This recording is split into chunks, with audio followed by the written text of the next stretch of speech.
Hello, welcome back to our channel. It's me വൈശുസ്കൾ. നമ്മുടെ പുതിയ വീഡിയോയിലേക്ക് എല്ലാവർക്കും സ്വാഗതം.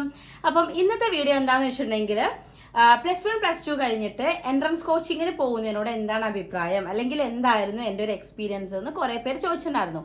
ഇപ്പോൾ ഫസ്റ്റ് ടൈമാണ് നമ്മുടെ ചാനൽ കാണണമെന്നുണ്ടെങ്കിൽ, ഇനിയിപ്പോൾ അത് മാത്രമല്ല നമ്മുടെ സബ്സ്ക്രൈബേഴ്സിന് തന്നെ ചിലപ്പം എൻ്റെ ജോബ് എന്താണെന്ന് അറിയുന്നില്ല എന്നുണ്ടെങ്കിൽ ഞാൻ ഒന്നുകൂടെ പറയാണ്. ഞാൻ പഠിച്ചതെന്ന് വെച്ചാൽ BAMS ആണ്, അതായത് ആയുർവേദ ഡോക്ടറാണ് ഞാൻ. അപ്പം എൻട്രൻസ് കോച്ചിങ്ങിനൊക്കെ പോയി ഒരു വട്ടമല്ല 2 വട്ടമല്ല പോയി കഷ്ടപ്പെട്ടിട്ട് കിട്ടിയൊരു സംഭവമാണ് കേട്ടോ. അപ്പോൾ നിങ്ങൾ ഇരിക്കുമ്പോൾ ഒരു ആയുർവേദ ഡോക്ടർ ഇപ്പം ഇത്രയ്ക്ക് എൻട്രൻസ് കോച്ചിങ്ങിന് ഇത്രയും കഷ്ടപ്പാടുണ്ടോ എന്നൊക്കെ, അപ്പോൾ അതൊക്കെ ഡീറ്റെയിൽ ആയിട്ട് ഞാൻ പറയാം. അപ്പോൾ ഈ ഒരു വീഡിയോ ഞാൻ ഡെഡിക്കേറ്റ് ചെയ്യുന്നത്, എനിക്ക് ഇൻസ്റ്റഗ്രാമിൽ ഒരു 2-3 പിള്ളേർ, കുറേ പേരെന്നല്ല 2-3 പിള്ളേർ എനിക്ക് മെസ്സേജ് അയച്ചിട്ടുണ്ടായിരുന്നു, ചേച്ചി എൻട്രൻസ് കോച്ചിങ്ങിനെ കുറിച്ചുള്ള ഒരു എക്സ്പീരിയൻസ് പറയൂ, അതുപോലെ തന്നെ എന്നെക്കൊണ്ട് ഇത് പറ്റുമോ, കാരണം എനിക്ക് ഇത്ര % മാർക്കാണുള്ളത്, അപ്പോൾ എന്നെക്കൊണ്ട് ഇത് സാധിക്കുമോ എന്നൊക്കെ ചോദിച്ച് കുറച്ച് പേര് എനിക്ക് മെസ്സേജ് ചെയ്തിട്ടുണ്ടായിരുന്നു. അപ്പം അവർക്ക് വേണ്ടിയും, പിന്നെ അതുപോലെ തന്നെ അവരെ പോലെ തന്നെ ഇപ്പൊ ഡൗട്ടിൽ നിൽക്കുന്ന കുറച്ച് പേരുണ്ടാവും, അയ്യോ എന്നെ കൊണ്ട് പറ്റുമോ, അല്ല എനിക്ക് ഇത്രയും മാർക്ക് ഉണ്ട്, അപ്പൊ എന്തായാലും എനിക്ക് എൻട്രൻസിനൊക്കെ പോയിന്റ് കിട്ടും, ഇങ്ങനെയൊക്കെ പല രീതിയിൽ നമ്മളെ മൈൻഡിൽ ഇങ്ങനെ ഓടിക്കൊണ്ടിരിക്കും ഇപ്പൊ എന്തിനു പോകണം എന്നുള്ളത് അല്ലേ. അപ്പം നിങ്ങളുടെ തീരുമാനമാണ്, പക്ഷെ എൻ്റെ ഒരു എക്സ്പീരിയൻസ് ആണ് ഞാൻ ഷെയർ ചെയ്യണത് കേട്ടോ. അപ്പം നമ്മുടെ ഓൾറെഡി ഉള്ള സബ്സ്ക്രൈബേഴ്സിനോടൊക്കെ പറയാനുള്ളത്, കുറേ ദിവസമായി വീഡിയോ ചെയ്തിട്ട് പനിയായിരുന്നു, സൗണ്ട് ഇല്ലായിരുന്നു, അപ്പോൾ അതുകൊണ്ടാണ് ഈ ഇത്രയും ലാഗ് വന്നത് കേട്ടോ. അപ്പോൾ എന്തായാലും നമുക്ക് ഇന്നത്തെ വീഡിയോയിലേക്ക് പോകാം. ഫസ്റ്റ് ടൈമാണ് നിങ്ങൾ എൻ്റെ ചാനൽ കാണുമെങ്കിൽ സബ്സ്ക്രൈബ് ചെയ്യാൻ മറക്കരുത്. വീഡിയോസൊക്കെ ഇഷ്ടപ്പെട്ടാൽ ലൈക്ക് ചെയ്യുക, കമൻറ്റ് ഷെയർ ചെയ്യുക, മാക്സിമം സപ്പോർട്ട് ചെയ്യുക കേട്ടോ. അപ്പം ഇന്നത്തെ വീഡിയോ ഞാൻ മെയിനായിട്ട് പറയണു, ഞാൻ ആദ്യമേ പറയാണ്, എല്ലാവർക്കും എൻ്റെ എക്സ്പീരിയൻസ് ആയിരിക്കണമെന്നില്ല. ഞാൻ ആരെയും മോട്ടിവേറ്റ് ചെയ്യാനോ ഡീമോട്ടിവേറ്റ് ചെയ്യാനോ അങ്ങനെയല്ല ഞാൻ ഉദ്ദേശിക്കുന്നത്. ഞാൻ ജസ്റ്റ് എൻ്റെ ഒരു എക്സ്പീരിയൻസ് പറയാണ്. എല്ലാവർക്കും ഒരേ എക്സ്പീരിയൻസ് ആവില്ല, നിങ്ങൾക്ക് അറിയാലോ. ഇപ്പം നിങ്ങളോട് ചോദിക്കുക, എന്നെക്കൊണ്ട് ഇത് പറ്റുമോ എന്നുള്ളത് നിങ്ങളോട് ചോദിക്കുക. ഓക്കെ, അപ്പോൾ എന്നെ കുറിച്ച് പറയുകയാണെങ്കിൽ, ഞാൻ +1 +2 ഒക്കെ അല്ലെങ്കിൽ 10ാം ക്ലാസ് ആണെങ്കിലും ഫുൾ A+ വാങ്ങി സ്കൂളിൻ്റെ ക്ലാസ്സിൽ ഫസ്റ്റ് സ്കൂളിൽ ഫസ്റ്റ് ഒന്നായിട്ട് പാസ്സായി വന്ന ഒരാളല്ല. ഞാനൊരു ആവറേജ് സ്റ്റുഡൻറ് തന്നെയായിരുന്നു. അതായത് എക്സാമിൻ്റെ സമയത്ത് കൂടുതൽ ഇരുന്ന് പഠിക്കുന്ന അങ്ങനത്തെ ഒരു ടൈപ്പ് തന്നെയായിരുന്നു. അതായത് ആദ്യം തൊട്ടിട്ടേ എല്ലാം അപ് ടു ഡേറ്റ് ആയിട്ട് എല്ലാ ദിവസവും അങ്ങനെ പഠിച്ച് അങ്ങനെ പോയൊരു വ്യക്തിയല്ല. സോ എൻ്റെ ഒരു റൊട്ടീൻ അതല്ലായിരുന്നു. അങ്ങനെ എക്സാമിൻ്റെ ടൈം ആകുമ്പോൾ ഞാൻ ഇരുന്ന് പഠിക്കട്ടോ, എത്ര കഷ്ടപ്പെടാൻ ഇരുന്ന് പഠിച്ച് ഞാൻ അത്യാവശ്യം കുഴപ്പമില്ലാത്ത മാർക്ക് വാങ്ങിക്കും, എന്നാലോ ഭയങ്കര ടോപ്പോ ഒന്നുമല്ല. പിന്നെ ഞങ്ങൾ പഠിക്കുന്ന സമയം എന്ന് പറയുന്നത് ഫുൾ A+ എന്നൊക്കെ ഉണ്ടെങ്കിൽ ഭയങ്കര സംഭവമായിരിക്കും. ഇപ്പം എൻ്റെ ഒരു ഓർമ്മയിൽ പറയുകയാണെങ്കിൽ, ഞങ്ങളെ ക്ലാസ്സിലേക്ക് ഇപ്പം ഞാൻ +2 സയൻസ്, നമ്മൾ +1 +2 സയൻസ് എടുക്കണം, എന്നാലാണ് എൻട്രൻസ് കോച്ചിങ്ങിന് പോകാൻ, അറിയാലോ. അപ്പോൾ ഈ ഒരു സയൻസിലേക്ക് ഞങ്ങളെ ക്ലാസ്സിലേക്ക് വന്നതിൽ തന്നെ ഇപ്പോഴും ഓർമ്മയുണ്ട്, കുറച്ച് CBSE സ്റ്റുഡൻ്റ് ആണോ അതാണോ എനിക്കറിയില്ല, എന്തായാലും ഇംഗ്ലീഷ് മീഡിയത്തിലൊക്കെ പഠിച്ചിട്ട് വന്ന കുറച്ച് പിള്ളേരുണ്ടായിരുന്നു. അവരൊക്കെ ഞങ്ങൾ ഭയങ്കര സ്റ്റാർട്ടിങ്ങിൽ ഭയങ്കര അത്ഭുതത്തോടു കൂടിയാണ് നോക്കിയിരുന്നത്. കാരണം 8A+, 2A അല്ലെ 9A+ എന്നൊക്കെ പറഞ്ഞാൽ ഞാൻ പഠിക്കുന്ന സമയത്ത് അത് ഭയങ്കര സംഭവമായിരുന്നു കേട്ടോ. ടു ബി ഹോണസ്റ്റ് ഞാൻ പറയുകയാണെങ്കിൽ അങ്ങനെയുള്ള ആൾക്കാരൊക്കെ ഞാൻ ഭയങ്കര അത്ഭുതത്തോടെയാണ് നോക്കിയിരുന്നത്, കാരണം എനിക്ക് അത്രയൊന്നും ഇല്ലായിരുന്നു. അപ്പോൾ അതുകൊണ്ട് തന്നെ അങ്ങനെ അത്രയും മാർക്കൊക്കെ ആയിട്ട് വന്ന ആൾക്കാരൊക്കെ ഞാൻ ഭയങ്കര ഓ മൈ ഗോഡ് ഇവരൊക്കെ ഭയങ്കര സംഭവമാണല്ലോ എന്നൊക്കെയുള്ളൊരു മട്ടിൽ തന്നെയായിരുന്നു. ഞാനെന്നല്ല, ഞങ്ങളുടെ ഭൂരിഭാഗം ആൾക്കാരും അവരെ ശ്രദ്ധിച്ചിട്ടുണ്ടായിരുന്നത്. സോ അന്നൊക്കെ എന്ന് വെച്ചാൽ ഫുൾ A+ എന്ന് പറഞ്ഞിട്ടുണ്ടെങ്കിൽ അത്രയ്ക്കും ബുജ്ജിയാണ്, അല്ലെങ്കിൽ വിരലിൽ എണ്ണാവുന്ന ആൾക്കാർക്ക് അത് ഉണ്ടാവുള്ളൂ, അത് ഷുവറാണ്. ഇപ്പം എന്ന് വെച്ചാൽ ഒരു സ്കൂളിൽ എത്ര പിള്ളേരാ ഫുൾ A+ അല്ലേ, ഒരു ജില്ലയിലേക്ക് തന്നെ എടുക്കുകയാണെങ്കിൽ എത്ര പേരാ ഫുൾ A+. അന്ന് അങ്ങനെ അല്ലായിരുന്നു കേട്ടോ. അപ്പോൾ അന്നത്തൊക്കെ മാർക്ക് എന്ന് വെച്ചിട്ടുണ്ടെങ്കിൽ നമുക്ക് ഭയങ്കര സംഭവമാണ്, ഫുൾ A+ എന്നൊക്കെ പറഞ്ഞാൽ ഭയങ്കര സംഭവമാണ്.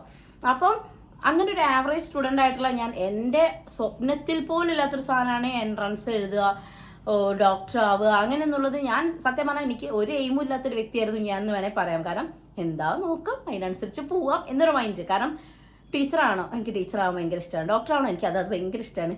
ഇങ്ങനെ ഞാൻ അങ്ങനെ വായിട്ടിളക്കിയതുകൊണ്ട് ചില ആൾക്കാർ എന്നോട് പറയുന്നത് എനിക്ക് അഡ്വക്കേറ്റ് ആയാൽ നീ സെറ്റായത്. ഇങ്ങനെ എനിക്ക് പ്രത്യേകിച്ച് ഒരു എയിം എന്ന് പറഞ്ഞിട്ടൊന്നും ഉണ്ടായിരുന്നില്ല. പിന്നെ +1 +2 സയൻസ് കയറിയപ്പോൾ നമ്മൾ ഒബ്വിയസ്ലി ട്യൂഷന് പോകുമല്ലോ. അങ്ങനെ ട്യൂഷന് പോയിട്ടുണ്ടായിരുന്നു. അതെന്ന് വെച്ചാൽ പിന്നെ എൻട്രൻസിന് ഭയങ്കര ഇമ്പോർട്ടൻസ് കൊടുക്കുന്നില്ലായിരുന്നു അന്ന് കേട്ടോ. അന്ന് എൻട്രൻസിന് ഭയങ്കര ഇമ്പോർട്ടൻസ് കൊടുത്ത് അതൊന്നും അങ്ങനെ വലിയ കോച്ചിങ്ങിനൊന്നും അല്ല പോയത്, സാധാ ട്യൂഷൻ സെൻറ്ററിലാണ് പോയത്.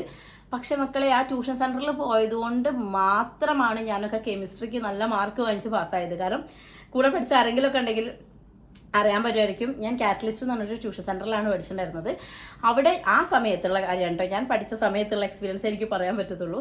ആ സമയത്ത് കെമിസ്ട്രിക്കൊക്കെ ഫുള്ള് സോങ്സ് ആയിരുന്നു, സിനിമ പാട്ടുകളൊക്കെ ആക്കിയിട്ടൊക്കെ ആയിരുന്നു ഞങ്ങൾ പഠിപ്പിച്ചിട്ടുണ്ടായിരുന്നത്. അതുകൊണ്ട് തന്നെ നല്ല രീതിയിൽ കെമിസ്ട്രിയിലൊക്കെ മാർക്ക് വാങ്ങാൻ സാധിച്ചിട്ടുണ്ട്. അത് ആ ട്യൂഷൻ സെന്ററിൽ പോയതുകൊണ്ട് മാത്രമാണ്. അത്യാവശ്യം നല്ല സ്ട്രിക്റ്റ് ആണ്, എന്നാലോ നല്ല കൂളാണ്, അങ്ങനെയുള്ള ടീച്ചേഴ്സൊക്കെ ആയിരുന്നു. അങ്ങനെ ഞാൻ അവിടെ പഠിച്ചു, +1 +2 ഒക്കെ പഠിച്ചു. അപ്പം അത്യാവശ്യം എനിക്ക് മാർക്ക് എന്ന് വെച്ചിട്ട് ഭയങ്കര മാർക്കല്ല കേട്ടോ, ഒരു ഞാൻ എൻ്റെ കറക്റ്റ് മാർക്ക് ഞാൻ പറയുന്നില്ല, ഒരു 80 to 90 അതിൻ്റെ ഉള്ളിലുള്ള പെർസെൻറ്റേജ് ആയിരുന്നു എനിക്ക് ഉണ്ടായിരുന്നത്. പക്ഷേ അതൊക്കെ കഴിഞ്ഞ് +1 +2 ഒക്കെ മാർക്കൊക്കെ വാങ്ങിച്ച് അതൊക്കെ കഴിഞ്ഞ്, കാരണം 10ാം ക്ലാസ്സിന് +1 കയറിയപ്പോൾ ഞാൻ ഏറ്റവും കൂടുതൽ ബുദ്ധിമുട്ടിയത് ഇംഗ്ലീഷ് എന്നുള്ള സബ്ജക്റ്റിനാണ്. ഇപ്പോഴും ഞാൻ ഭയങ്കര ഫ്ലുവൻ്റ് ആയിട്ട് ഇംഗ്ലീഷ് സംസാരിക്കില്ല. ഞാൻ എപ്പോഴും മനസ്സിൽ രണ്ടുവട്ടം ആലോചിക്കും ഇത് കറക്റ്റ് അല്ലേ എന്ന്. കാരണം വെച്ചാൽ ഞാൻ മലയാളം മീഡിയം പഠിച്ചൊരു കുട്ടിയാണ്. അപ്പം എനിക്ക് ഇംഗ്ലീഷ് ഭയങ്കര ബുദ്ധിമുട്ടായിരുന്നു. അപ്പോൾ +1 കടന്നപ്പോൾ എനിക്ക് മാർക്കൊക്കെ വാങ്ങിക്കാൻ നല്ല ബുദ്ധിമുട്ടായിരുന്നു. അത് കഴിഞ്ഞ് ട്യൂഷന് പോയി തുടങ്ങിയതിന് ശേഷമാണ് ഞാൻ ടോപ്പിക്ക് അങ്ങനെ ബൈഹാർട്ട് ചെയ്ത് പഠിച്ച് അങ്ങനെയാണ് ഞാൻ മാർക്ക് മേടിച്ചത്. അത് കഴിഞ്ഞ് ഞാൻ +1 +2 ഒക്കെ കഴിഞ്ഞ് റിസൾട്ടൊക്കെ വന്ന് ഇനി എന്തിനു പോകണം എന്ന് ആലോചിച്ചിങ്ങനെ നിൽക്കണം. എനിക്ക് പ്രത്യേകിച്ച് ഒരു ഐഡിയോ കാര്യങ്ങളൊന്നും ഉണ്ടായിരുന്നില്ല. ടു ബി ഹോണസ്റ്റ് ഞാൻ പറയുകയാണെങ്കിൽ എൻ്റെ ഒരു വല്യമ്മ കാരണമാണ് ഞാൻ എൻട്രൻസ് കോച്ചിങ്ങിന് പോകുന്നത്. അല്ലെങ്കിൽ ഒരിക്കലും ഞാൻ ആ ഒരു ഫീൽഡിലേക്കേ പോകണ്ടായില്ല. ഞാൻ ചിലപ്പോൾ ഒരു ഡിഗ്രി ഒക്കെ എടുത്തിട്ട് ആ വഴിക്ക് എങ്ങനെ പോയിട്ടുണ്ടാവും. അപ്പം എന്നെ വല്യമ്മ വിളിച്ചു, ഷീനി വല്യമ്മ കേട്ടോ എൻ്റെ വല്യമ്മ. അപ്പോൾ വല്യമ്മ വിളിച്ചിട്ട് ചോദിച്ചു, പിന്നെ പൂവേ എന്തിനാണ് പോകാൻ, എന്നെ വീട്ടിൽ നിന്ന് പൂവേന്നാ വിളിക്കട്ടോ, ഞാനിങ്ങനെ പറഞ്ഞു പോകുമ്പോൾ ഇങ്ങനെ പറഞ്ഞു പോവാം.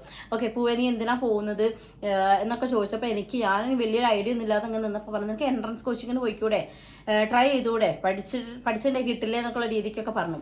വല്യമ്മ ഞാൻ പഠിക്കുന്നുള്ള ഉദ്ദേശം കൊണ്ടാണോ എന്താണെന്നറിയില്ല എന്നോട് അങ്ങനെ പറഞ്ഞപ്പോൾ ഒന്നുമില്ല കണ്ണും പൊട്ടിയിട്ട് എന്നാ ബാമ്പൊക്കെ എൻട്രൻസ് കോച്ചിങ്ങിന് ചേരാമെന്ന് പറഞ്ഞിട്ട് ഞങ്ങൾ പോയി. അങ്ങനെ ഞങ്ങൾ കാലിക്കറ്റുള്ള റേസ് എന്ന് പറഞ്ഞിട്ടുള്ള എൻട്രൻസ് കോച്ചിങ് സെൻറ്ററിലായിരുന്നു പോയിട്ടുണ്ടായിരുന്നത്. പക്ഷെ ആ സമയത്ത് പറയാലോ ഞാൻ ഈ മാർക്കും കൊണ്ട് എൻ്റെ കണക്കിൽ ഇതൊരു അത്യാവശ്യം നല്ല മാർക്കാണെന്നുള്ളൊരു മൈൻഡ് സെറ്റിലാണ് പോണത്. പക്ഷെ പോയപ്പോൾ അവിടെ നിന്ന് എനിക്ക് കിട്ടിയ റെസ്പോൺസ് എന്ന് പറയുന്നത് ഈ മാർക്കിനൊന്നും ഒരു അഡ്മിഷൻ കൊടുക്കുന്നില്ല ഇപ്പം എന്നുള്ള രീതിക്ക് വന്നു. പക്ഷെ എന്തോ ദൈവഭാഗ്യം കൊണ്ടോ അല്ലെ എനിക്കിതാണ് വിധിച്ചത് എന്നുള്ളത് കൊണ്ടോ അറിയില്ല, എനിക്ക് അവിടെ അഡ്മിഷൻ സെറ്റായി. പക്ഷേ അങ്ങനെ ഒരു ടോക്ക് ഉണ്ടായിരുന്നു കേട്ടോ. കാരണം ഈ ഒരു പേഴ്സണേജ്, കാരണം എനിക്ക് അപ്പോഴും അറിയില്ല എന്താണ് എൻട്രൻസ് കോച്ചിങ്, എന്താണ് ഞാൻ മെഡിസിൻ ഡിപ്പാർട്ട്മെന്റ് അതിലേക്കാണ് ഞാൻ ഈ കോച്ചിങ്ങിന് പോണത്. അപ്പോൾ ഇത് ഏത് സബ്ജക്റ്റാണ് സത്യം പറഞ്ഞാൽ അങ്ങനത്തെ ഒരു സാധനം മണ്ണും ചാണകം അറിയില്ല എന്നല്ല, അതുപോലെ ഞാൻ പോയിണ്ടായിരുന്നത്.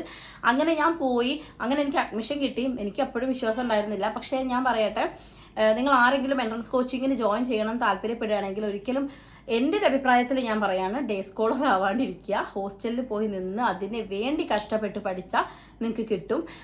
എൻ്റെ ഒരു അവസ്ഥ എന്ന് പറയുന്നത് ഞാൻ ഡേ സ്കോളറാണ്, ഡെയിലി പോയി വരാം. ആക്ച്വലി എനിക്ക് എൻ്റെ വീട്ടിൽ നിന്ന് ഒരു 3/4 മണിക്കൂറോളം യാത്ര കോച്ചിങ് സെന്ററിലേക്ക് ഉണ്ട്.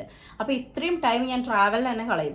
ഞാനൊക്കെ എന്ന് വെച്ചാൽ വീട്ടിൽ നിന്ന് പഠിച്ചില്ലെങ്കിലും ബസ്സിൽ നിന്ന് പഠിക്കുന്ന ടൈപ്പായിരുന്നു. അതായത് വീട്ടിൽ നിന്ന് ഞാൻ വലിയ സംഭവമാക്കിയിട്ട് ബുക്ക് എടുത്ത് പഠിക്കുന്നത്. പക്ഷേ ബസ്സിന് മുമ്പ് ഞങ്ങൾ ഭയങ്കര പഠനമായിരിക്കും. ഞാൻ അന്ന് എക്സാം ഉണ്ടാവും അതും ഇതൊക്കെ, അപ്പം ആരും കാണിക്കാനോ എന്തോ. അപ്പം ബസ്സിന് പോയി വരിക, പിന്നെ ക്ലാസ്സിന് ഡെയിലി പോയി വരണം. അത് മാത്രമല്ല നമ്മളെ വീടിനടുത്തുള്ള വീട്ടിൽ കൂടലോ കല്യാണമോ പാർട്ടിയോ എന്തിനാ അച്ഛനും അമ്മയും പോകണം വെച്ചാൽ അതിൻ്റെ വയ്യാതെ തൊങ്ങനെ പിടിച്ച് പോകും. അത് കഴിഞ്ഞ് വരും ക്ഷീണാവും, ക്ലാസ് കഴിഞ്ഞ് വരും ക്ഷീണാവും, ഫുള്ള് ക്ഷീണമായിരുന്നു. പഠനമൊന്നും മര്യാദയ്ക്ക് നടന്നില്ല. ഇതിലേറെ കോമഡി ഞാൻ നിങ്ങൾക്ക് പറഞ്ഞുതരാം. ഞാൻ എൻട്രൻസ് കോച്ചിങ്ങിന് പോയിട്ട് ചെയ്ത അബദ്ധം എന്ന് പറഞ്ഞാൽ ലൈബ്രറി ടൈം ഉണ്ടായിരുന്നു. അപ്പോൾ ലൈബ്രറിയിൽ പോയിരുന്നിട്ട് ഞാൻ മെഡിസിന് റിപ്പീറ്റ് ചെയ്യാൻ പോയൊരു വ്യക്തി മാത്സിൻ്റെ ബുക്ക് എടുത്ത് വായിച്ചൊരവസ്ഥ നിങ്ങൾ ആലോചിച്ച് വെക്കണം. അത്രയും പൊട്ടത്തിയായിരുന്നു. എനിക്ക് അത്രയും ഒന്നും അറിയില്ല. എൻട്രൻസ് കോച്ചിങ്ങിൽ ഫസ്റ്റ് ഡേ പറ്റിയ അബദ്ധമാണ് കേട്ടോ, അല്ലാതെ എനിക്ക് പിന്നീട് അറിയേയില്ല എന്നല്ല, ഫസ്റ്റ് ഡേ പറ്റിയ അബദ്ധമാണ്. അപ്പോൾ അത്രയ്ക്ക് എനിക്ക് ഒന്നും അറിയാണ്ട് പോയ ഒരാളാണ്. അതായത് എങ്ങനെയാണിത് ഈ റിപ്പീറ്റ് ചെയ്യേണ്ടത്, എങ്ങനെയാണ് ഞാൻ ബുക്ക് എടുത്ത് പഠിക്കേണ്ടത്, എന്താണ് ഞാൻ മെയിനായിട്ട് ഫോക്കസ് ചെയ്യേണ്ടത്, ഒരു സാധനം എനിക്ക് അറിയില്ലായിരുന്നു. പക്ഷേ ആ ഒരു വർഷം കൊണ്ട് ഞാൻ പഠിച്ചത് എന്താ അറിയോ, എന്താണ് എൻട്രൻസ് കോച്ചിങ്, എങ്ങനെയാണ് റിപ്പീറ്റ് ചെയ്യുന്നത്, എന്തൊക്കെയാണ് ഞാൻ പഠിക്കേണ്ട സബ്ജക്റ്റ്, ഏതൊക്കെ ഞാൻ ഫോക്കസ് ചെയ്യണം, ഇത്തരം കാര്യങ്ങളാണ് ഞാൻ ഫസ്റ്റ് റിപ്പീറ്റ് ചെയ്യുന്ന സമയത്ത് പഠിച്ചത്. അല്ലാതെ ആ വർഷത്തെ പിന്നെ ഇതിൻ്റെ റാങ്ക് ലിസ്റ്റ് വന്നപ്പം സത്യമായിട്ട് എനിക്ക് കിട്ടിയിട്ടില്ല. അപ്പോൾ ഞാൻ വെച്ചാൽ അത്യാവശ്യം നല്ലപോലെ ഞാൻ അതായത് +1 +2 വെച്ച് നോക്കുമ്പോൾ ഞാൻ നന്നായി പഠിച്ചിട്ടുണ്ട്. പക്ഷേ അതല്ല ഒരു റിപ്പീറ്റ് ചെയ്യുന്ന കുട്ടി പഠിക്കേണ്ടത് എന്നുള്ളത് എനിക്ക് ആ വർഷത്തെ കൊണ്ട് മനസ്സിലായി. അപ്പോൾ ഞാൻ വന്ന് പോയിക്കൊണ്ടിരുന്ന അത് എനിക്ക് വലിയൊരു അബദ്ധമായിരുന്നു. അത് കഴിഞ്ഞ് എക്സാമിന് ടൈമൊക്കെ ആയപ്പോൾ എൻ്റെ അച്ഛൻ നിർബന്ധിച്ചെന്നെ കൊണ്ടുപോയി ഹോസ്റ്റലിൽ ചേർത്ത്. ഞാൻ 2-3 ദിവസം, ഒരാഴ്ചയൊന്നുമില്ല, 2-3 ദിവസം ഞാൻ അവിടെ നിന്നിട്ടുള്ളൂ. ഫുള്ള് കരഞ്ഞ് എനിക്ക് എൻ്റെ വീട്ടിൽ പോകണം എന്നൊക്കെ പറഞ്ഞ് തിരിച്ചു പോന്നു. അപ്പോൾ നിങ്ങൾ ഫസ്റ്റ് ടൈമാണ് വീട് വിട്ട് നിൽക്കുന്നത്, എൻട്രൻസ് കോച്ചിങ്ങിന് പോവാണ്, ഞാൻ എക്സാമിന് ടൈം ആകുമ്പോൾ പോയിക്കോളാം ഹോസ്റ്റലിലേക്ക് എന്ന് പറയുന്നത് അബദ്ധമാണ്. എൻ്റെ ഒരു അഭിപ്രായത്തിൽ പറയുകയാണെങ്കിൽ നിങ്ങൾ മസ്റ്റായിട്ടും ഹോസ്റ്റലർ ആവണം, ഡേ സ്കോളർ ആവരുത്. ഹോസ്റ്റൽ എന്ന് വെച്ചാൽ ഡേ സ്കോളേഴ്സിന് കിട്ടിയിട്ടില്ല എന്നല്ല കേട്ടോ, ഇതിനെപ്പറ്റി നല്ല വൃത്തിക്ക് അറിയാവുന്നതും പഠിക്കുന്നതുമായിട്ടുള്ള കുട്ടികൾ എത്രയോ പേര് ഡേ സ്കോളേഴ്സ് വാങ്ങി പോയിട്ടുണ്ട്. ഞാൻ എൻ്റെ അഭിപ്രായമാണ് പറയുന്നത്, എൻ്റെ അനുഭവമാണ് പറയുന്നത്. ഹോസ്റ്റലിൽ പോയിരിക്കുക. അതും ആദ്യം തൊട്ടേ ഹോസ്റ്റലിൽ പോയിരുന്ന് കഷ്ടപ്പെട്ട് പഠിച്ച ഏതാൾക്കും കിട്ടുന്നൊരു സാധനം തന്നെയാണ്. അപ്പം എന്നെ അപേക്ഷിച്ച് എനിക്ക് പറ്റിയ അബദ്ധങ്ങൾ ഇതാണ്. ഒന്ന് ഡേ സ്കോളറായി, പിന്നെ എക്സാമിൻ്റെ ടൈം ആയപ്പോൾ ഹോസ്റ്റലിൽ പോയി നിന്നിട്ട് പിന്നെ വീട് വിട്ട് നിന്ന് സങ്കടവും ഇതൊക്കെ കൂടെ ആകുമ്പോൾ എക്സാമിന് നമ്മൾക്ക് കോൺസെൻട്രേറ്റ് ചെയ്യാൻ പറ്റില്ല. അങ്ങനെ ഒരു പ്രശ്നം. പിന്നെ എല്ലാ ഫംഗ്ഷൻസും കാര്യങ്ങളും ഞാനൊന്നും മിസ് ചെയ്യാറില്ലായിരുന്നു ആദ്യം റിപ്പീറ്റ് ചെയ്ത സമയത്ത്. അപ്പം നിങ്ങൾ എന്ത് ചെയ്യുക വെച്ചാൽ, ഒരു വർഷം നിങ്ങൾ കഷ്ടപ്പെടാൻ തയ്യാറാണെങ്കിൽ ആ ഒരു വർഷത്തെ ഇങ്ങനത്തെ ഫംഗ്ഷൻസും കാര്യങ്ങളും മറ്റെല്ലാ കാര്യങ്ങളും ഞാൻ പറയുന്നത്, ഇപ്പം നിങ്ങൾക്ക് അഫെയർ ഉണ്ടെങ്കിലോ, ഞാൻ ഓപ്പണായിട്ട് പറയുന്നുണ്ട്, അപ്പോൾ ഒരു അഫെയർ ഉണ്ടെങ്കിലോ അല്ലെ ഒരാളോട് ഇഷ്ടമുണ്ടെങ്കിലോ അതൊക്കെ മനസ്സിൽ വെച്ചുകൊണ്ട് അതിൻ്റെ കൂടെ പഠിച്ചു പോകാൻ പറ്റുന്നൊരു സാധനമേ അല്ല. ഇങ്ങനത്തെ എല്ലാ സാധനവും ദൂരെ മാറ്റി വെച്ചിട്ട് നിങ്ങൾക്ക് പഠിക്കാൻ തയ്യാറാണെന്നുണ്ടെങ്കിൽ ഓഫ് കോഴ്സ് നിങ്ങൾക്ക് കിട്ടുന്നൊരു സംഭവം തന്നെയാണ്. ഇനി അടുത്തൊരു കാര്യം, ഇതൊക്കെ കഴിഞ്ഞ് ഞാൻ ഈ ഫസ്റ്റ് ടൈം എനിക്ക് കിട്ടിയില്ല. കിട്ടാഞ്ഞപ്പം എൻ്റെ റിലേറ്റീവ്സ് അടക്കം പറഞ്ഞു. പിന്നെ ഒരാളുടെ ഡയലോഗ് ഇങ്ങനെയായിരുന്നു, ഡ്രൈവറുടെ മക്കള് മീൻസ് അങ്ങനെ ഉണ്ടായിരുന്നു, ഒരു ഡ്രൈവർ മോളിപ്പോൾ ഒരു ഡോക്ടർ ആവാൻ, ആ സമയത്തുള്ളൊരു സംസാരം കേട്ടോ, ഒരു ഡോക്ടർ ആവേണ്ട കാര്യം എന്താ അല്ലെ, അങ്ങനത്തെ ഒരു ചിന്ത എന്തിനാ, പല ഡിഗ്രിക്കും വിട്ടോളൂ, ഒരു വർഷം ഓൾറെഡി പോയില്ല എന്നൊക്കെ പറഞ്ഞ് ഭയങ്കരമായിട്ട് ഡീമോട്ടിവേറ്റ് ചെയ്യുന്ന ചുറ്റിലും പല ആൾക്കാരും ഉണ്ടായിരുന്നു. അപ്പോൾ ആ സമയത്ത് എന്നെ ഏറ്റവും കൂടുതൽ സപ്പോർട്ട് ചെയ്തപ്പോൾ എൻ്റെ അമ്മ എന്നോട് പറഞ്ഞിട്ട് എല്ലാ പരിപാടിക്കും പോവാണ്, പിന്നെ ആയിട്ട് തന്നെയാണ് ഇത് കിട്ടാണ്ടാക്കിയെന്നൊക്കെ പറഞ്ഞ് എനിക്ക് ചീത്തയൊക്കെ കേട്ടിട്ടുണ്ട്. പക്ഷേ അന്ന് എന്നോട് ഒരു ഡയലോഗ് അടിച്ചത് അച്ഛനാണ്, എന്തായാലും ഒരു വർഷം പോയി, ഈ ഒരു വർഷം കൂടെ ട്രൈ ചെയ്താൽ എനിക്ക് കിട്ടും എന്നൊക്കെ പറഞ്ഞ് എന്നെ മോട്ടിവേറ്റ് ചെയ്തിട്ട് പിന്നീടുള്ള എൻ്റെ കോച്ചിങ് ടൈം എന്ന് പറയുന്നത് ഞാൻ ഹോസ്റ്റലിലാണ് പഠിച്ചത്. അവിടെ ഇരുന്ന് അത്യാവശ്യം കഷ്ടപ്പെട്ട് തന്നെ പഠിച്ചത്. അവിടെ ചെന്നപ്പോഴാണ് ഞാൻ മനസ്സിലാക്കിയത് എൻ്റെ മാർക്കൊന്നും ഒരു മാർക്കല്ല എന്ന്. കാരണം നമ്മളിപ്പം ഡേ സ്കോളർ ആകുമ്പോൾ കൂടുതലായിട്ട് എല്ലാവരുമായിട്ട് അറ്റാച്ച് മീൻസ് അറിയില്ല അവരെങ്ങനെ പഠിക്കണേ, വീട്ടിൽ പോയിട്ട് പഠിക്കണേ അല്ലെ ഹോസ്റ്റലിൽ പോയി പഠിക്കണേ നമുക്ക് അറിയില്ല. നമ്മളവിടുന്ന് പഠിക്കുന്നത് നേരെ വീട്ടിൽ വരുന്നത്, പിന്നെ വീട്ടുകാരെ കാണുന്നത്. പക്ഷെ ഹോസ്റ്റലിൽ പോയപ്പോൾ അത് വേറൊരു ലോകം തന്നെയായിരുന്നു. ഞാൻ ചോദിക്കുമ്പോൾ ഓരോരുത്തർക്ക് 99.5%, 99.7% എന്നൊക്കെ പറഞ്ഞിട്ടുള്ള പെർസെൻറ്റേജുകളുള്ള കുറേ പിള്ളേർ, അവർ ചില ആൾക്കാർ റിപ്പീറ്റേഴ്സ് ഉണ്ടായിരുന്നു, ചില ആൾക്കാർ റിപ്പീറ്റേഴ്സ് ഉണ്ടായിരുന്നു. അവരെന്ന് വെച്ചിട്ടുണ്ടെങ്കിൽ ഫുൾ ടൈം ഇങ്ങനെ സംസാരം ഇല്ല, കമ്പനി ഇല്ല, അങ്ങനെ ചില ആൾക്കാർ കേട്ടോ, സംസാരമില്ല, കമ്പനി ഇല്ല, അങ്ങനെ. അപ്പം ഞാൻ 2 പ്രാവശ്യമായിട്ട് ഹോസ്റ്റലിൽ നിന്നൊരു വ്യക്തിയാണ്. അതിൽ ഒരു പ്രാവശ്യം ഞാനും എൻ്റെ റൂംമേറ്റ്സൊക്കെ ആയിട്ട് ഭയങ്കര കട്ട കമ്പനി, ഞങ്ങൾ ഭയങ്കര എന്താ പറയുക, ഞങ്ങൾ ചങ്കും കരളുകളുമായി അവിടുന്ന് മാറി. ഞങ്ങൾ അവിടുന്ന് ഭയങ്കരമായിട്ട് ഒരുമിച്ചിരുന്ന് പഠിക്കും. പക്ഷേ എന്നാലും ഒരു എൻട്രൻസ് കോച്ചിങ്ങിൻ്റെ ലെവലിലേക്ക് ഞാൻ മാറിയെന്ന് വെച്ചാൽ ഇല്ലയെന്ന് തോന്നുന്നു. അപ്പോൾ ഞങ്ങൾ അങ്ങനെ ഭയങ്കര കട്ട കമ്പനീസായി. അപ്പോൾ എനിക്ക് തോന്നുന്നു എൻട്രൻസ് കോച്ചിങ്ങിന് പോകുന്ന കുട്ടികളും അവിടെ ഫ്രണ്ട്ഷിപ്പ് എന്നുള്ളൊരു സാധനമൊക്കെ കുറച്ച് മാറ്റി വെക്കുക. എന്ന് വെച്ചാൽ തീരെ ഫ്രണ്ട്സ് ആവില്ല, ഞാൻ മിണ്ടാതിരിക്കുക, അങ്ങനെയല്ല. കുറച്ച് ഫ്രണ്ട്ഷിപ്പിനൊക്കെ ഭയങ്കര ഇമ്പോർട്ടൻസ് കൊടുത്ത് കുറേ ടൈം അതിന് കളയുന്ന ആൾക്കാരാണെന്നുണ്ടെങ്കിൽ അതൊക്കെ ഒന്ന് കുറച്ച് കൺട്രോൾ ചെയ്യാൻ ശ്രമിക്കുക. കൂടുതൽ ടൈമും പഠിത്തത്തിന് കൊടുക്കുക. പിന്നെ പലതരത്തിലുള്ള ആൾക്കാരെ കാണാൻ പറ്റും. എന്നാൽ ഉറങ്ങട്ടെ 11 മണി ആയി എന്ന് പറഞ്ഞിട്ട് പോയി കിടക്കുന്നിട്ട് എല്ലാവരും ഉറങ്ങിക്കഴിഞ്ഞാൽ ലൈറ്റ് വെച്ചിട്ട് പഠിക്കുന്ന ആൾക്കാരെ വരെ ഞാൻ അവിടെ കണ്ടിട്ടുണ്ട്. സോ അങ്ങനെയുള്ള ആൾക്കാരുണ്ട്, അങ്ങനെ അല്ലാതെ നല്ല കട്ട കമ്പനിയുള്ള ആൾക്കാരും ഉണ്ടായിരുന്നു. സോ എല്ലാ ടൈപ്പ് ഓഫ് ആൾക്കാരെയും നമുക്ക് അവിടെ കാണാൻ പറ്റും. നമ്മളെ മാർക്കൊന്നും ഒന്നും അല്ല എന്ന് തോന്നും, അല്ലേ നമ്മുടെ പഠിത്തമൊന്നും ഒന്നുമല്ല, ദൈവമേ ഇങ്ങനെയൊക്കെ പഠിക്കണമല്ലേ, ഞാൻ കഴിഞ്ഞ വർഷം എന്താ പഠിച്ചതെന്ന് ചിന്തിച്ചിട്ടുണ്ട്. ഇങ്ങനെയൊക്കെ എനിക്ക് പല എന്താ പറയുക വീണ്ടും വിചാരങ്ങൾ ഉണ്ടാക്കി തന്നത് ഹോസ്റ്റൽ ലൈഫാണ്. ആൻഡ് ഹോസ്റ്റലിൽ നന്നായി എൻജോയ് ചെയ്ത ടൈമുണ്ട്. പിന്നീടുള്ള സമയം ഞാൻ പറഞ്ഞ 2 വട്ടമായിട്ട് ഹോസ്റ്റലിൽ നിന്നിട്ട് ഞാൻ പഠിച്ചത്. അതിൽ ഫസ്റ്റ് ടൈം ഞാൻ ഫ്രണ്ട്ഷിപ്പിനൊക്കെ ഇമ്പോർട്ടൻസ് കൊടുത്ത് നല്ല ഫ്രണ്ട്സായി, അങ്ങനെ കട്ട കമ്പനീസായി അങ്ങനെ അങ്ങ് പോയിട്ടുണ്ടായിരുന്നു. എന്നാലും ഞാൻ പഠിച്ചിട്ടുണ്ട്. പക്ഷേ അതും പോരായിരുന്നു. ആ സമയത്തേക്ക് അഗ്രികൾച്ചറിൻ്റെ എന്തോ ആണ് എനിക്ക് കിട്ടിയിട്ടുണ്ടായിരുന്നത്. അപ്പം പിന്നെ അത് കഴിഞ്ഞ് ഞങ്ങൾ വേറെ ഹോസ്റ്റലിൽ ഞങ്ങൾ സെയിം ഹോസ്റ്റൽ വേറെ ഹോസ്റ്റൽ എനിക്ക് ഓർമ്മ കേട്ടോ, കറക്റ്റാന്ന് ഓർമ്മയില്ല. അത് കഴിഞ്ഞിട്ട് പിന്നെ ഞാൻ അടുത്ത ഹോസ്റ്റൽ ലൈഫിലേക്ക് മാറിയപ്പോഴാണ് ആക്ച്വലി എൻട്രൻസ് കോച്ചിങ് എന്താണ്, എങ്ങനെയാണ് ഞാൻ പഠിച്ചത്. ഞാൻ അത്രയും കഷ്ടപ്പെട്ട് പഠിച്ചത്. കാരണം എൻ്റെ അരണബുദ്ധിക്ക് പറ്റിയൊരു സംഭവം ഒന്നും അല്ലായിരുന്നു എൻട്രൻസ് കോച്ചിങ് എന്ന് പറയുന്നതും അല്ലെങ്കിൽ ഒരു ഡോക്ടർ എന്നുള്ളതും ഒന്നും. പക്ഷേ പിന്നീട് ആ ഒരു വർഷം ഞാൻ പഠിച്ച പഠിത്തമാണ് പിന്നീട് അങ്ങോട്ട് BAMSലാണെങ്കിലും എനിക്ക് ഒരു സപ്ലി പോലും ഇല്ലാതെ ഞാൻ എന്താ പറയുക ഒരു പഠിക്കണം എന്നുള്ളൊരു തോട്ട് വന്നൊരു ഒറ്റൊരു സപ്ലി പോലും ഇല്ലാതെയാണ് ഞാൻ BAMS പാസ്സായത്.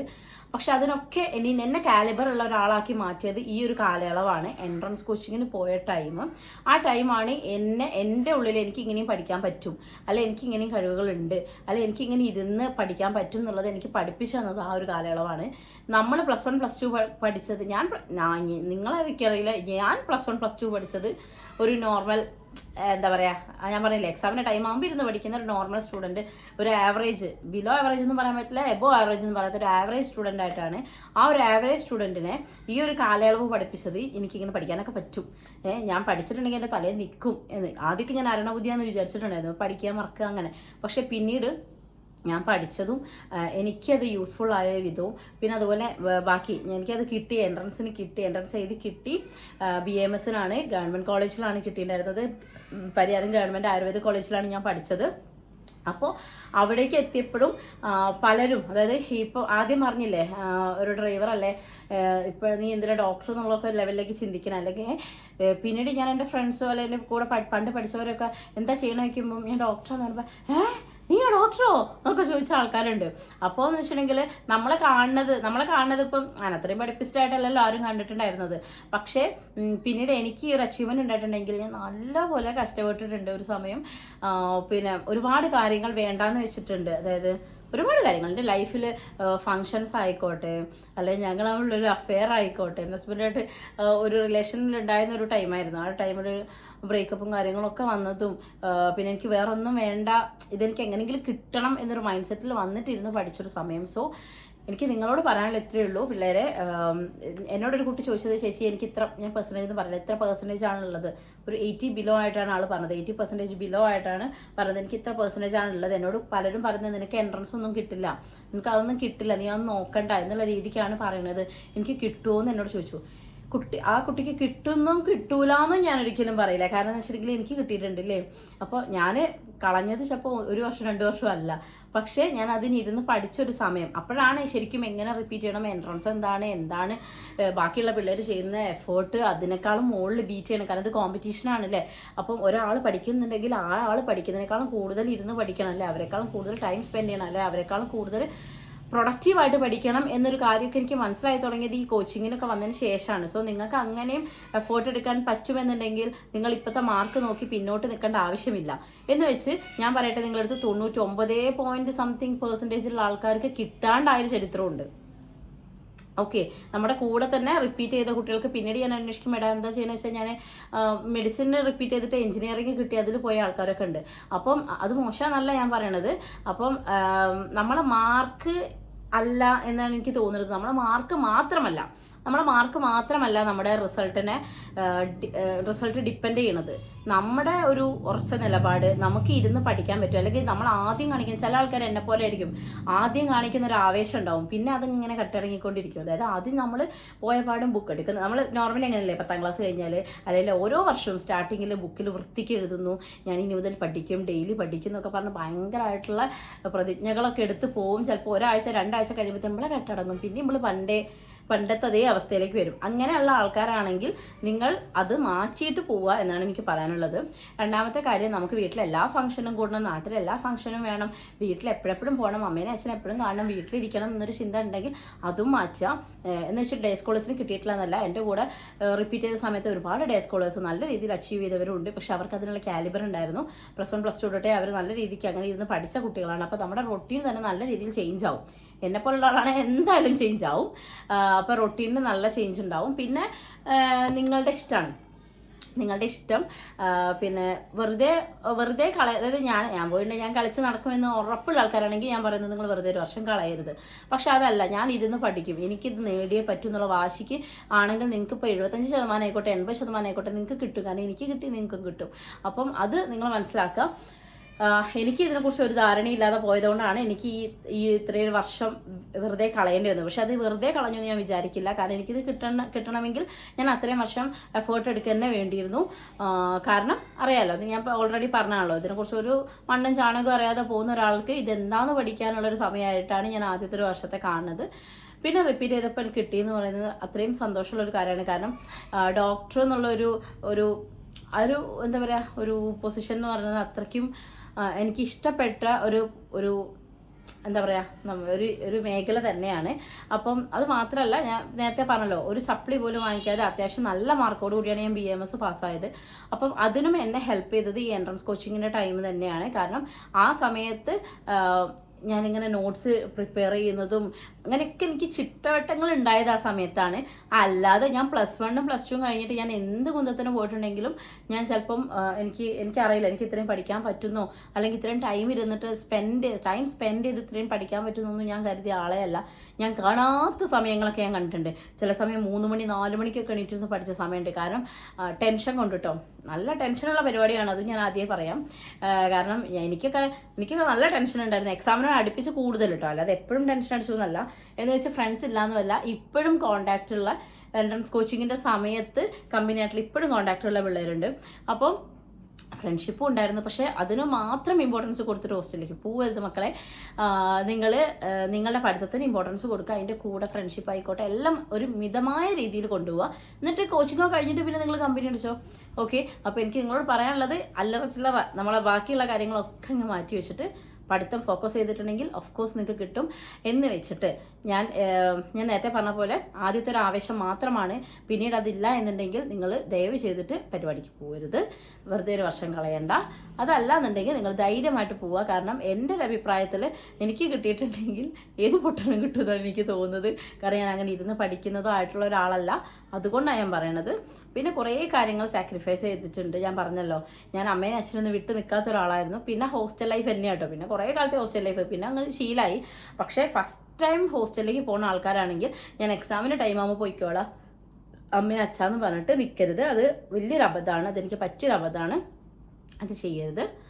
പിന്നെന്താ, പിന്നെ നിങ്ങൾ ഇതിനെക്കുറിച്ചൊരു ധാരണ ഉണ്ടാക്കി വെക്കുക കോച്ചിങ്ങിനൊക്കെ പോണതിന് മുമ്പേ, അല്ലെങ്കിൽ എന്നെപ്പോലെ ഫലാബദ്ധങ്ങളും പറ്റും. ഞാൻ പറഞ്ഞല്ലോ, ഞാൻ ഓൾറെഡി മെഡിസിൻ്റെ പോയിട്ട് മാത്സിൻ്റെ ബുക്ക് എടുത്ത് വായിച്ചു നോക്കിയിട്ടുണ്ട്. അതൊക്കെ ഫസ്റ്റ് ഡേ ആണ് കേട്ടോ, ഇനി അതൊന്നും ആരും എന്നെ ട്രോളല്ലേ. ഓക്കെ, അപ്പം അത്തരം അബദ്ധങ്ങൾ പറ്റാണ്ടിരിക്കുക. സോ നിങ്ങൾ പഠിക്കുന്നത് നിങ്ങൾക്ക് നല്ല ഉറപ്പുണ്ടെങ്കിൽ ധൈര്യമായിട്ട് പോവുക, ഇരുന്ന് പഠിക്കുക. ഓഫ്കോഴ്സ് നമ്മൾ ശ്രമിച്ചാൽ ഒന്നുമില്ല. അപ്പോൾ നമ്മൾ ഇരുന്ന് പഠിച്ചു കഴിഞ്ഞാൽ നമുക്ക് കിട്ടുക തന്നെ ചെയ്യും. പക്ഷേ നമ്മളെ അവസ്ഥ തീരുമാനം എടുക്കണം. വീട്ടുകാരോ അമ്മയോ അച്ഛനോ നാട്ടുകാരോ അല്ലെങ്കിൽ എൻ്റെ ഫ്രണ്ട്സ് പോകുന്നുണ്ട് റിപ്പീറ്റ് ചെയ്യുന്നത്, അപ്പം ഞാനും പോവാം. അങ്ങനെ നിങ്ങളെ ടൈം കളയരുത്. നമ്മൾ പഠിക്കുമെന്ന് ഉറപ്പുണ്ടെങ്കിൽ നമ്മൾ പോവുക. കഴിയുന്നതും മുൻകാല പരിചയമുള്ള ഫ്രണ്ട്സിൻ്റെ കൂടെ അല്ലാതെ വേറെ തന്നെ ഒരു സ്ഥലത്തേക്ക് പോവുക. അതാകുമ്പോൾ പുതിയൊരു സ്ഥലമാകുമ്പോൾ നമുക്ക് കമ്പനി കഴിയുന്നത് ഒഴിവാക്കുക എന്നാണ് എൻ്റെ ഒരു പേഴ്സണൽ അഭിപ്രായം. എന്ന് വെച്ചിട്ട് തീരെ മിണ്ടരുത്, മനുഷ്യന്മാരോട് മിണ്ടാതൊരു മൂലിക, അങ്ങനെയുള്ള കുട്ടികളും ഉണ്ടായിരുന്നു കേട്ടോ. അതും ഞാൻ പറയും, ഞാൻ അങ്ങനെ ഇല്ലായിരുന്നു. പിന്നെ ആരോടും മിണ്ടില്ല, ഞങ്ങൾ രാവിലെ എണീക്കുന്നു, ഭക്ഷണം കഴിക്കുന്നു, നേരെ പോവുക, ഇരുന്നാൽ പഠിക്കുക, അങ്ങനെയുള്ള കുട്ടികളും ഉണ്ടായിരുന്നു. അങ്ങനെ വേണമെന്നല്ല ഞാൻ പറയണത്. പക്ഷെ കഴിയുന്നതും ഒരു ലിമിറ്റ് വെക്കുക എല്ലാത്തിനും, അത്രേ ഞാൻ പറയണുള്ളൂ. പിന്നെന്താ, ഇത്രയൊക്കെ തന്നെയേ ഉള്ളൂ. ഇനി എന്തെങ്കിലും ഡൗട്ട് ഉണ്ടെങ്കിൽ നിങ്ങൾ കമൻറ്റിൽ ചോദിക്കാൻ, ഞാൻ റിപ്ലൈ തരാം. എൻ്റേത് ഞാൻ പറഞ്ഞ പോലെ എനിക്കൊരു കോൺഫിഡൻസ് വന്നത്, എന്നെക്കൊണ്ട് പഠിക്കാൻ പറ്റുമെന്ന് തോന്നിയത് ഈ ഒരു കാലയളവാണ്. പക്ഷേ ഇത്രയും വർഷം വെറുതെ കളഞ്ഞല്ലോ എന്ന് പറയുന്ന ഇഷ്ടംപോലെ ആൾക്കാരുണ്ട്. പക്ഷെ അത് ഞാൻ വെറുതെ കളഞ്ഞതല്ല, അത്രയും വർഷങ്ങൾ ചേർത്ത് വെച്ചിട്ടാണ് ഞാൻ ഈ ഒരു പൊസിഷനിൽ ഇരിക്കുന്നത്. പിന്നെ ഇപ്പം ഞാൻ വർക്ക് ചെയ്യുന്നുണ്ടോ എന്ന് കുറേ പേര് ചോദിച്ചിട്ടുണ്ടായിരുന്നു. ഇപ്പം ഞാൻ വർക്ക് ചെയ്യില്ല, കാരണം എനിക്ക് ഫസ്റ്റ് ടൈം കാണുന്നവരുണ്ടെങ്കിൽ ഞാനിത് പറയുന്ന കേട്ടോ ഡീറ്റെയിൽസ്. 2 ബേബീസ് ഉണ്ട്, അപ്പോൾ ചെറിയ ആൾ വിട്ട് നിൽക്കുന്നില്ല. ഒരു ജോബ് ഏകദേശം സെറ്റായിട്ടുണ്ടായിരുന്നു. പക്ഷേ നൈറ്റ് ഡ്യൂട്ടിയൊക്കെ വരുന്നതുകൊണ്ട് നടക്കില്ല എന്ന് തോന്നി. അപ്പോൾ ഞാനിപ്പോൾ ഒരു കോഴ്സ് ചെയ്യുകയാണ്. കുറേ പേര് ചോദിച്ചിട്ടുണ്ടായിരുന്നു പഠിത്തം എന്തായി എന്നുള്ളത്. ഞാൻ പഠിക്കുന്നത് DBCM എന്ന് പറഞ്ഞിട്ടുള്ള ഒരു എക്സ്ട്രാ ഒരു കോഴ്സാണ്, അതായത് diploma in beauty care and management എന്ന് പറഞ്ഞിട്ട്. അപ്പം അതിൻ്റെ ക്ലാസ് നടന്നുകൊണ്ടിരിക്കുന്നു, അസൈൻമെൻറ്റ് സെമിനാറും കാര്യങ്ങളൊക്കെ വരുന്നുണ്ട്. ഇപ്പം ക്ലാസ് സ്റ്റാർട്ട് ചെയ്തിട്ടേ ഉള്ളൂ. അപ്പോൾ ക്ലാസ്സിൻ്റെ കൂടെ ഇങ്ങനെ അതിനനുസരിച്ച് ഇങ്ങനെ ഒഴുക്കിൽ ഇങ്ങനെ പോകുന്നുണ്ട്. മക്കളെ 2 പേരും നോക്കി അതിൻ്റെ ഇടയിൽ കൂടെ കിട്ടുന്ന ടൈമിലാണ് നോട്ട് പ്രിപ്പയർ ചെയ്യുന്നതും പഠിക്കുന്നതും കാര്യങ്ങളൊക്കെ. എന്നാലും ഞാൻ അത്യാവശ്യം മാനേജ് ചെയ്ത് പോകുന്നു. അപ്പോൾ ഇതുകൂടെ കഴിഞ്ഞാൽ, ഈ ഒരു വർഷം കഴിഞ്ഞാൽ കോഴ്സ് കംപ്ലീറ്റ് ആവും. 1 ഇയർ കോഴ്സാണ്. ഈ ഒരു വർഷത്തെ കോഴ്സ് കംപ്ലീറ്റ് ചെയ്ത് കഴിഞ്ഞിട്ടുണ്ടെങ്കിൽ ഫീൽഡിൽ ഇറങ്ങണം. അപ്പോഴത്തേക്കും തുമ്പീനെ നൈസായിട്ട്, ചെറിയ മോളെ നൈസായിട്ടൊന്നും വിട്ട് നിർത്തിയില്ലെങ്കിൽ എനിക്ക് പിന്നെ പണി വേണം. അതുകൊണ്ട് എനിക്ക് ഫീൽഡിൽ ഇറങ്ങണം. കാരണം ഇത്രയും കഷ്ടപ്പെട്ട് കോച്ചിങ്ങിന് പോയി 5-5.5 വർഷം കിടന്ന് കഷ്ടപ്പെട്ട് പഠിച്ചുണ്ടാക്കിയ ഒരു സംഭവമാണ്. അപ്പോൾ അത് കൈവിട്ട് പോകരുത്. അപ്പോൾ അതുകൊണ്ട് എന്തായാലും ഫീൽഡിൽ ഇറങ്ങും. ഇപ്പം ഒരു ബ്രേക്ക് എടുത്തുവെന്നേ ഉള്ളൂ. അപ്പം ഈ ഒരു വീഡിയോ നിങ്ങൾക്ക് ആർക്കെങ്കിലുമൊക്കെ യൂസ്ഫുൾ ആണെന്ന് വിചാരിക്കുന്നു, അല്ലെങ്കിൽ യൂസ്ഫുൾ ആയിട്ടുള്ള ആൾക്കാർക്ക് ഷെയർ ചെയ്ത് കൊടുക്കുക കേട്ടോ. അപ്പോൾ ഇത്രയും നേരം കേട്ടിരുന്ന എല്ലാവർക്കും thank you so much. And എല്ലാവരും നിങ്ങൾക്ക് ഇൻട്രസ്റ്റ് ഉണ്ടെന്നുണ്ടെങ്കിൽ ധൈര്യമായിട്ട് പോവുക, നന്നായിരുന്നു പഠിക്കുക, വെറുതെ സമയം കളയരുത്. നന്നായിരുന്നു പഠിച്ചിട്ട് നിങ്ങൾക്ക് എല്ലാവർക്കും നിങ്ങളുടെ എല്ലാ ഡ്രീംസും അച്ചീവ് ചെയ്യാൻ പറ്റട്ടെ. ഓക്കെ, അപ്പോൾ താങ്ക് യു സോ മച്ച്. അപ്പോൾ അടുത്ത വീഡിയോ എടുക്കാനവരെ ബേബി, സീ യു.